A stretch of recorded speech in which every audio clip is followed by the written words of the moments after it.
Jangan lupa like, comment, and subscribe. Terima kasih. Pada tahun 1976 di Semarang, di sebuah desa sekelompok anak-anak sedang bersiap menuju lapangan untuk bermain sepak bola. Salah satu dari mereka, Abdi, diperingatkan oleh ayahnya agar tidak pulang terlalu larut. Sore itu permainan berlangsung seru. Beberapa anak mulai pamit pulang, tetapi Abdi dan temannya Sutrisno masih ingin bermain lebih lama. Mereka terlalu asik hingga langit mulai gelap tanpa mereka sadari. Sebuah tendangan membuat bola mereka terlempar masuk ke dalam ladang jagung. Tanpa berpikir panjang, keduanya pun masuk ke dalam ladang untuk mencari bolanya. Langit semakin gelap, suasana mulai terasa berbeda. Abdi merasa gelisah dan mengajak Sutrisno pulang saja. Tetapi temannya itu bersikeras masih ingin mencari bolanya. Tak lama kemudian, suara asing terdengar dari antara tanaman jagung. Mereka saling bertatapan karena merasa ada yang memanggil nama mereka. Rasa takut mulai menjalar, tapi rasa penasaran lebih kuat. Mereka mencoba mencari sumber suara itu hingga akhirnya di antara batang jagung yang bergoyang pelan, mereka melihat seorang anak perempuan berdiri sambil memegang bolanya. Sutrisno berlari mendekatinya, sementara Abdi yang ragu tertinggal di belakang. Sutrisno, sini. Namun yang terjadi berikutnya di luar dugaan. Saat Abdi akhirnya menyusul, pemandangan mengerikan tersaji di depannya. Sutrisno tergeletak di tanah tak bernyawa dengan kondisinya yang mengenaskan. Sementara anak perempuan itu menghilang begitu saja. Dengan tubuh gemetar, Abdi berlari pulang dan memberitahu ayahnya. Para warga segera dikumpulkan dan mereka menuju ke lokasi kejadian. Namun sesampainya di sana yang mereka temukan hanya jejak darah. Tubuh Sutrisno menghilang tanpa jejak. Setelah pencarian lebih lanjut, jasad Sutrisno akhirnya ditemukan. Bukan di ladang jagung, melainkan mengambang di sungai dalam kondisi yang mengerikan.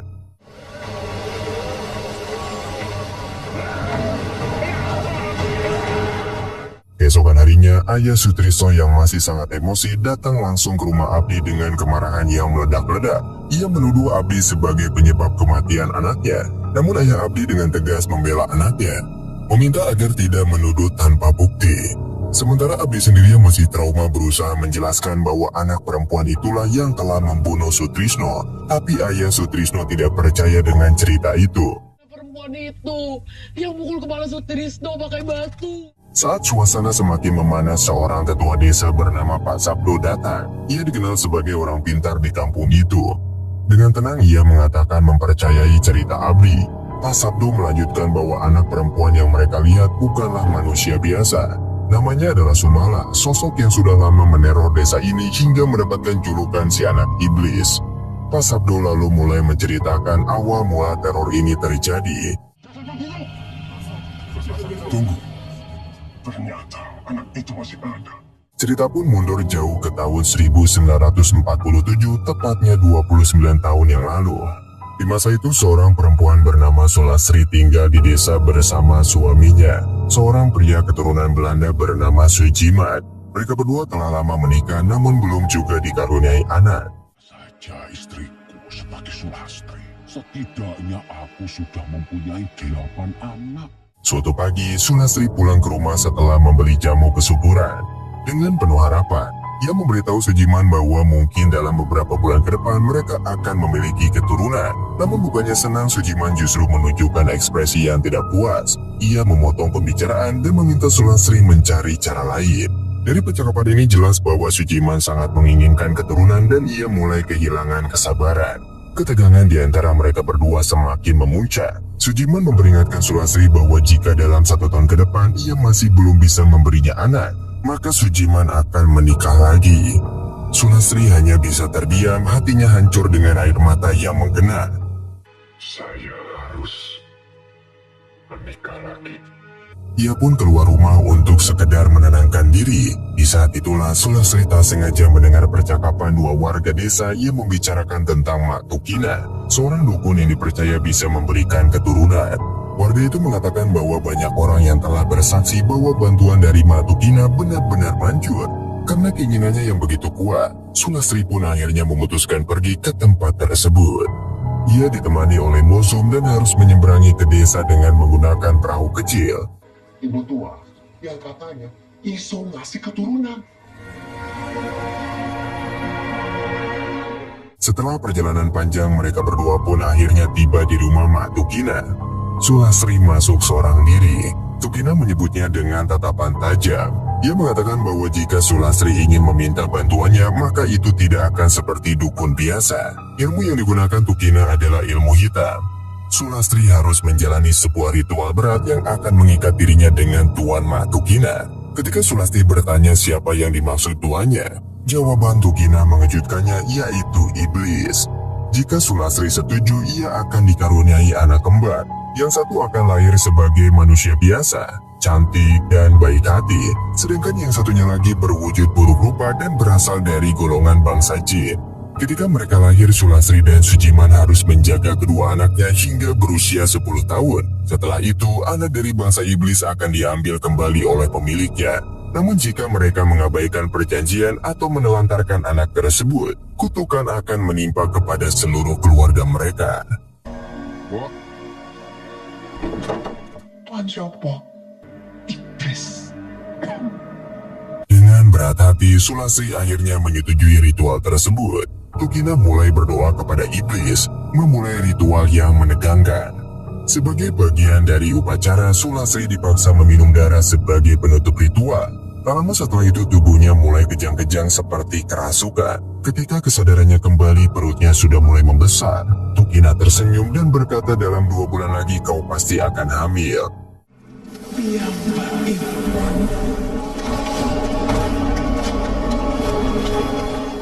Dan benar aja 2 bulan kemudian, bidan yang memeriksa perut Sulastri memastikan bahwa ia sedang mengandung anak kembar. Sujiman sangat bahagia dan berterima kasih kepada istrinya. Namun Sulastri tidak menceritakan yang sebenarnya mengenai ritual yang ia lakukan bersama Tukina. Ia juga menyembunyikan pantangan serta larangan yang telah disepakati.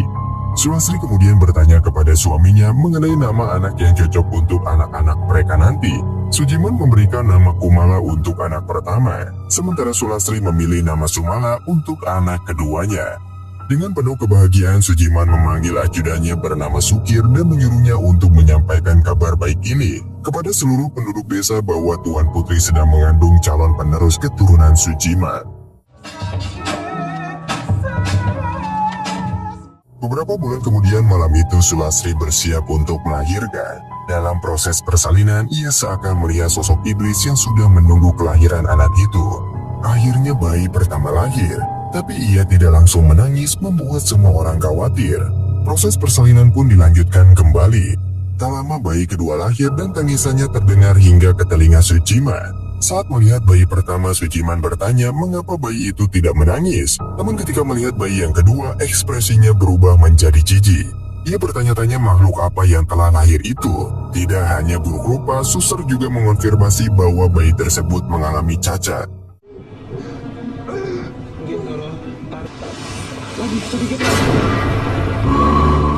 Tanpa ragu, Sujiman bergegas mengambil sebuah keris pusaka. Secara mengejutkan, ia melenyapkan bayi kedua itu, yaitu Sumala. Di saat bersamaan, Kumala akhirnya menangis untuk pertama kalinya. Hal itu membuat Sujiman dan Sulastri merasa bahagia tanpa menghiraukan Sumala yang telah lenyap. Sulastri pun seakan terbuai dan lupa akan perjanjian yang ia buat dengan Tukina. Sampaikan ke seluruh desa, anakku sudah lahir. 3 tahun kemudian, Sujiman mulai mengajari Kumala berjalan. Namun anak itu masih belum bisa berdiri dengan sempurna. Kerabat Sujiman mulai membicarakan keanehan Kumala yang di usianya yang sudah 3 tahun ini masih belum juga bisa berjalan atau berbicara. Mereka mulai membandingkan kondisi Kumala dengan masa kecil Sujiman, di mana Sujiman sendiri pernah mengalami cacat di kakinya yang membuatnya pincang dan menjadi aib keluarga. Hanya setelah dipijit oleh Mbok Darmi, kaki Sujiman akhirnya bisa sembuh. Karena itu, Kumala pun dibawa kepada Mbok Darmi. Tetapi hasilnya tetap sama, ia masih belum bisa berjalan juga. Ayo, belajar lagi jalannya. Ternyata, hidupnya Sujiman tidak sesempurna itu. Barulah pada usia 5 tahun Kumala akhirnya bisa berjalan, meskipun tetap pincang karena lahir dengan kondisi cacat. Pada usia ini juga Kumala menunjukkan sifat yang sangat nakal dan sulit dikendalikan. Karena kenakalan Kumala yang semakin menjadi-jadi, Sujiman pun mengambil langkah tegas. Ia memerintahkan supir untuk mengikat Kumala sebagai hukumannya. Tidak hanya itu, Kumala yang lelah diikat juga dimasukkan ke dalam sebuah kuda, dibiarkan sendiri sebagai bentuk disiplin atas perilakunya yang tak terkendali.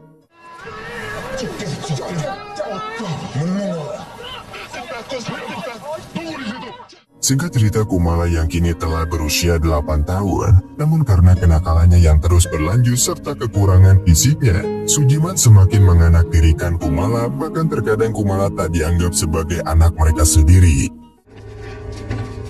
Malah nekat main jauh sampai ke pasar. Bikin malu. Pada suatu malam, Kumala pun tertidur. Kejadian aneh pun tiba-tiba terjadi. Ia mendengar suara yang memanggilnya dari dalam lemari. Setelah terbangun, ia melihat sosok Sumala kembarannya yang selama ini dianggap telah lenyap, menunjukkan wujudnya untuk pertama kalinya. Kumala sendiri sangat ketakutan dan bertanya, "Siapa kamu?" Sumala menjawab, "Aku adalah adikmu." Ia bertanya apakah orang tua mereka tidak pernah memberitahu Kumala bahwa ia memiliki saudara kembar. Dengan penuh rasa kesal, Sumala mengungkapkan bahwa ia dibunuh hanya karena rupa buruknya, sesuatu yang tidak bisa ia pilih. Namun Sumala menenangkan Kumala dan meyakinkan bahwa ia tidak berniat jahat terhadapnya. Sebagai saudari kembar, mereka berdua seharusnya saling menjaga satu sama lain, bukan untuk saling menyakiti. Saudara kembar gak mungkin saling menyakiti. Pada malam berikutnya, Sujiman yang sedang bekerja di ruangan kerjanya, dia merasa terganggu oleh suara piano yang dimainkan Kumala.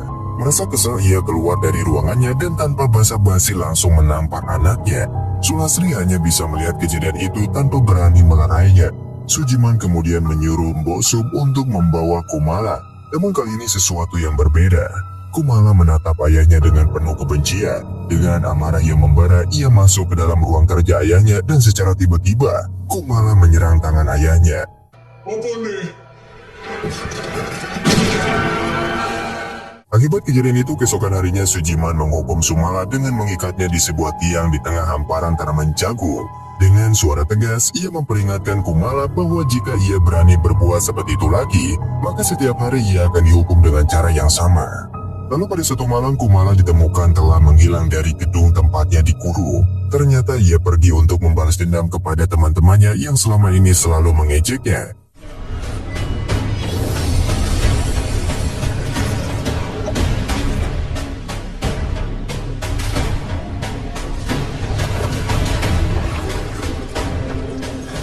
Pada pagi harinya, warga desa digembarkan dengan hilangnya 3 bocah yang kemarin mengejek Kumala. Beberapa hari berlalu, namun mereka masih belum ditemukan. Kepala desa pun mengarahkan seluruh warga untuk memperluas pencariannya. Saat para orang tua sedang rapat di balai desa untuk membahas pencarian, kelompok anak-anak lain yang juga sering membuli Kumala berkumpul di rumah Tono. Tak lama kemudian, Kumala muncul dengan wajah yang menyeramkan. Ia mengatakan bahwa dialah yang telah mengambil bola milik Tono. Anak-anak yang masih belum menyadari bahwa yang berdiri di hadapan mereka bukan lagi Kumala yang dulu. Mereka juga tidak tahu bahwa hilangnya 3 teman mereka adalah ulah Kumala.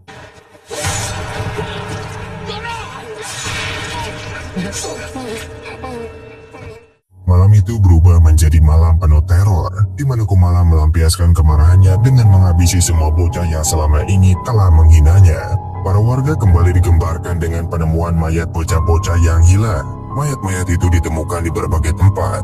Ada yang berada di dalam hutan, dan ada juga yang ditemukan di dalam sumur. Nahasnya kondisi semua mayat yang ditemukan sangat mengenaskan. Tak jauh dari lokasi mayat-mayat itu, warga juga menemukan boneka milik Kumala di sekitar tempat kejadian. Hal ini membuat warga semakin marah dan berbondong-bondong menyerbu rumah Sujiman, menuduhnya sebagai pelaku yang telah melenyapkan anak-anak tersebut. Sujiman yang tidak terima langsung membantah tuduhan itu dan bertanya di mana bukti yang mengarahkan kepadanya.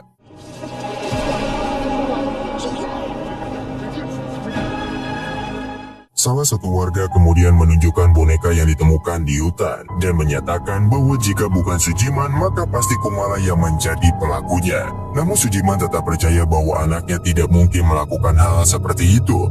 Dengan tegas Sujiman menyuruh warga untuk bubar dan ia berjanji akan menyelesaikan masalah ini langsung dengan kepala desa. Gak mungkin melakukan itu. Ayo ini buktinya. Aku nemuin. Untuk memastikan Sujiman dan istrinya segera menuju ke gudang itu untuk memeriksa sendiri keberadaan anaknya. Setelah melakukan penyelidikan, mereka akhirnya menemukan sebuah lubang yang menjadi jalan keluar bagi Kumala untuk kabur. Fakta ini mengejutkan Sujiman, namun ia masih sulit mempercayai bahwa Kumala bisa melakukan kesadisan tersebut. Di tengah kebingungan, Sulastri akhirnya memberanikan diri untuk memberitahu suaminya bahwa pelaku sebenarnya bukan Kumala, melainkan Sumala. Mendengar nama itu, Sujiman terkejut dan langsung teringat akan apa yang pernah ia lakukan terhadap Sumala di masa lalu. Sulastri menjelaskan bahwa Kumala sempat menyebut nama Sumala dan mengaku pernah melihatnya secara langsung. Menurut Kumala, Sumala selalu berada di sisinya kemanapun ia pergi dengan wajah yang sangat mirip dengannya. Sulastri pun menyayangkan tindakan Sujiman di masa lalu yang tega melenyapkan Sumala saat masih bayi. Mendengar hal itu, Sujiman semakin diliputi perasaan bersalah ketika menyadari bahwa tindakan kejamnya kini berubah menjadi teror yang sangat menyeramkan. Seharusnya Kang Mas merawat dia, bukan membunuh dia. Tak lama kemudian, Sujiman menemui Kumala dan bertanya, apakah benar Sumala yang membunuh anak-anak itu? Dengan suara lirih, Kumala mengiyakan. Ia mengaku sudah berusaha melarang Sumala. Namun saudara kembarnya yang penuh dendam itu bersikeras ingin melenyapkan semua orang yang telah berbuat jahat kepadanya. Merasa panik dan tidak tahu harus berbuat apa, Sujiman segera menyuruh supir untuk menghukum Sumala. Ia kemudian berpamitan kepada Sulastri untuk meminta bantuan kepada Pak Kasno, seorang guru spiritual yang selama ini menjadi penasihat keluarganya. Sumala, aku sudah bilang jangan, tapi dia pengen bunuh. Selama Kumala dipasung, Bosum yang selalu setia dan sangat menyayanginya, beliau tetap memberikan perawatan terbaik. Ia tidak menyangka bahwa nasib Kumala akan berakhir seperti ini. Kumala sangat berterima kasih atas perhatian dan kasih sayang yang diberikan Bosum. Namun dengan suara lirih, Kumala meminta Bosum untuk pergi. Ia takut kehadiran Bosum justru akan membahayakan dirinya sendiri. Dengan berat hati meskipun tidak tega, akhirnya Bosum pun meninggalkan rumah tersebut. Aku mau pergi yang jauh sekarang juga. Sementara itu, Sujiman akhirnya bertemu dengan Pak Kasno. Setelah melakukan ritual, Pak Kasno mengungkapkan rahasia besar tentang Sulastri kepada Sujiman. Ia menjelaskan bahwa Sulastri telah bersekutu dengan iblis demi mendapatkan keturunan. Ia mengandung anak kembar, satu manusia yang cantik dan satunya lagi adalah anak iblis yang buruk rupa. Sujiman dan Sulastri diharuskan merawat anak itu hingga berusia 10 tahun. Setelah itu, anak iblis akan diambil oleh pemiliknya dan mereka akan hidup bahagia. Namun kenyataannya justru Sujiman malah melenyapkan Sumala. Karena itulah iblis sangat murka. Sujiman pun bertanya bagaimana cara untuk menghentikan kutukan ini. Pak Kasno yang kemudian dirasuki oleh kodamnya mengatakan bahwa tengah malam hari nanti akan menjadi sangat berbahaya. Hari ini adalah tepat 10 tahun usia Sumala, di mana ia akan sepenuhnya menguasai tubuh Kumala. Sujiman kembali bertanya apakah masih ada cara untuk menyelamatkan anaknya. Pak Kasno menjelaskan bahwa satu-satunya cara adalah mengusir Sumala dari tubuh Kumala. Karena jika tidak, selamanya Kumala akan menjadi Sumala si anak iblis. Pak Kasno juga memberikan sebilah keris sakti kepada Sujiman sebagai perlindungan jika Kumala melawan. Ia menyuruh Sujiman membawa Kumala ke tempat ritual ini sembari ia mempersiapkan proses pengusiran Sumala dari tubuhnya. Namun jika keadaan semakin berbahaya, Sujiman harus menusuk Kumala tepat di jantungnya. Dia sudah bersekutu dengan iblis.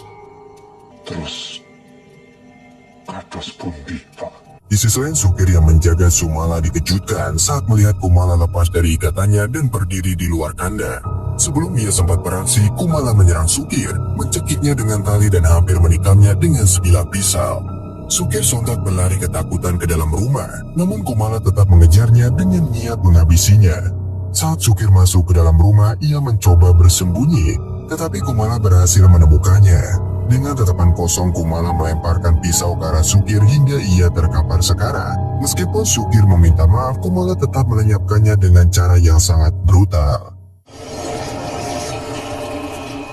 Tak lama dari itu, Sulastri mendengar dentingan piano. Saat keluar, ia melihat Kumala sedang memainkan piano dengan ekspresi yang menyeramkan. Seperti yang terjadi pada Sukir, Kumala juga berniat menghabisi ibunya. Sulastri yang ketakutan berlari dan tanpa sengaja melihat mayat Sukir yang telah tewas. Dalam kepanikan itu, Sulastri masuk ke dalam kamar dan menguncinya. Namun Kumala berhasil melubangi pintu dan mendobrak masuk. Begitu berhasil masuk, Kumala langsung menggores tangan dan kaki ibunya. Dengan suaranya yang dingin, jiwa Kumala berkata bahwa ibunya tidak becus untuk merawat anak-anaknya. Sulastri menangis dan berusaha menjelaskan bahwa ia ingin merawat mereka. Namun Sujimanlah yang memilih untuk melenyapkan Sumala. Sulastri juga menyadari bahwa Sumala melakukan ini semata-mata justru untuk melindungi Kumala. Namun yang dilakukan Sumala adalah sebuah kesalahan. Dengan penuh rasa bersalah, Sulastri meminta maaf karena telah melantarkan Kumala dan gagal menjadi ibu yang baik. Momen haru pun tercipta di antara mereka.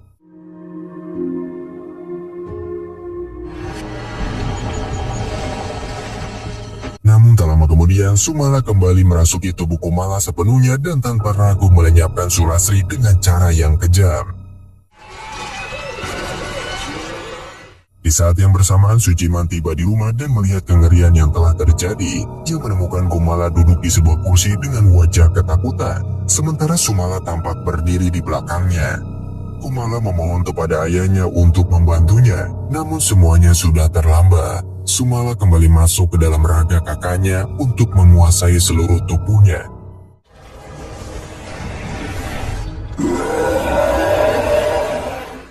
Sujiman yang ketakutan berusaha melarikan diri, tetapi ia terpeleset dan jatuh dari tangga.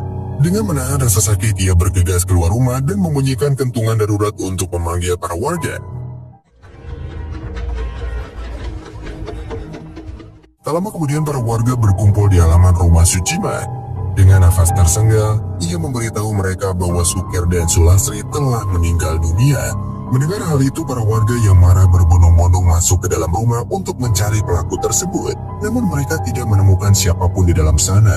Pak Kades kemudian bertanya kepada Sujiman apa yang sebenarnya terjadi. Sujiman sendiri bingung dan tidak tahu bagaimana menjelaskan semuanya.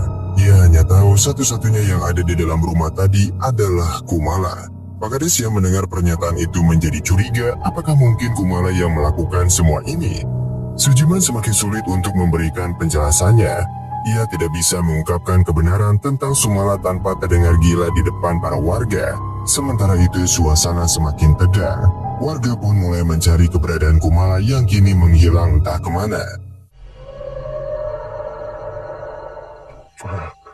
Kumala yang melakukan ini semua. Sujiman bertekad untuk mencari Kumala seorang diri. Ia menyusuri kebun jagung. Namun tiba-tiba saja Kumala muncul dari belakang dan menyerangnya. Sujiman terjatuh, tetapi dengan sekuat tenaga ia berhasil melawan hingga membuat Kumala tak sadarkan diri. Di saat ia memiliki kesempatan untuk menghabisi anaknya, Sujiman malah ragu mengingat kenangan tentang anaknya yang dulu masih kecil dan lemah kembali terlintas di benaknya. Alih-alih menghabisinya, ia memilih untuk membungkus kepala Kumala dengan kain dan bersiap membawanya ke tempat Pak Kasno. Namun sebelum sempat melakukannya, Kumala tersadar dengan suara lirih. Ia berkata dulu sang ayah sering dihina karena cacat, lalu sembuh dan menjadi sempurna. Tapi kenapa anak ayah justru terlahir cacat? Kumala melanjutkan dengan nada yang semakin tajam. Jika dulu ayah dibenci diperlakukan tidak adil oleh orang tuanya, kenapa ayah melakukan hal yang sama kepadaku? Jika ayah dulu merindukan kasih sayang orang tua, maka begitu juga yang kurasakan. Begitu juga dengan Sumala. Ketika Kumala yang masih terbungkus kain tiba-tiba menghilang, Sujiman terkejut dan mencoba mencari ke sekelilingnya. Seketika itu juga Kumala muncul kembali dan dengan cepat menyerang kaki Sujiman dengan pisau tajam. Sujiman jatuh tersungkur, darah mengalir deras dari lukanya. Namun ia berusaha bangkit dan melawan dengan sisa tenaga yang Sujiman miliki. Pertarungan sengit pun terjadi di antara mereka berdua. Sujiman bertahan hingga titik darah penghabisan dan dengan satu gerakan cepat ia berhasil menusuk jantung Kumala dengan keris sakti pemberian Pak Kasno. Namun hal yang tak terduga terjadi. Kumala tidak mati. Sujiman menatap dengan penuh keheranan karena tubuh Kumala yang seharusnya melemah justru tetap berdiri tegak dan mulutnya keluar suara tawa dingin yang menyeramkan. Aku bukan lagi manusia. Kekuatan iblis telah sepenuhnya berada di dalam tubuh ini. Sujiman yang sudah lemah hanya bisa terdiam menyaksikan perubahan mengerikan itu. Dalam sekejap, Sumala menerjang ke arahnya dengan kebrutalan yang tak terkendali.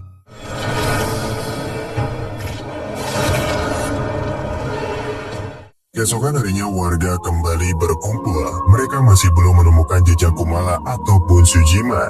Mas Abdo yang merupakan keponakan Bosum tiba-tiba memanggil mereka ke kebun, di mana ia menemukan Sujima telah tewas dalam keadaan yang mengerikan. Tidak hanya itu, para warga juga menemukan Pak Kasno di kediamannya sudah tidak bernyawa. Sebagai penghormatan dan upaya agar Sumala tidak mengganggu warga desa, mereka pun meletakkan sesajen di tempat-tempat tertentu. Mereka percaya bahwa itu satu-satunya cara untuk berdamai dengan arwah yang kini bersemayam dalam kegelapan. Itulah dia teman-teman akhir dari cerita. Terima kasih sudah menonton video ini sampai akhir. Jangan lupa di like, komen, dan subscribe agar kalian gak ketinggalan kisah-kisah menarik lainnya. Bye-bye.